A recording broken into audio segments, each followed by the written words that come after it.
Hi there! Good morning, good afternoon, good evening, and good day. RJYC Vlog here. So ito nga, we're back on daldalan, a little bit daldalan. So, ito nga, na-post ko na nung nakaraang araw, itong si Vice Chaka.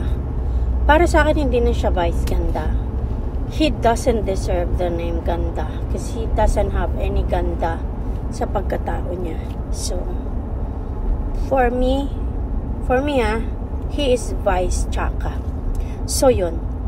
Mag-move on na ako dyan. At least na yan, nasabi ko na kung ano yung mga dapat kong sabihin. At ang mga natutunan natin dyan sa kanyang wala sa hulog na joke na ginawang katawa-tawa ang kondisyon ni PRRD. Ang lesson natin dyan is hindi natin dapat ina-idolize o sinusuportahan ang ganyang klase ng mga tao. Hindi natin dapat i-idolize yan at huwag nating tutularan. Dahil yung mga ganyang klaseng tao ay hindi dapat tularan. Ito nasa harap ko naman. Parang nasa ulap. Anyways, so yun nga.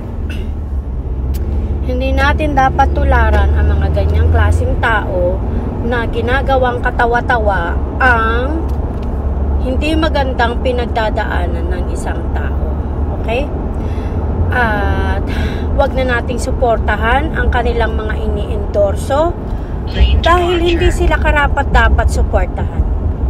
Dahil kapag sinusuportahan mo ang isang tao na wala namang magandang puso, dumadami sila at nagiging mayabang at akala nila ay sila ay superior sa mga superior dahil sa kanilang tinatamasang salapi sa buhay.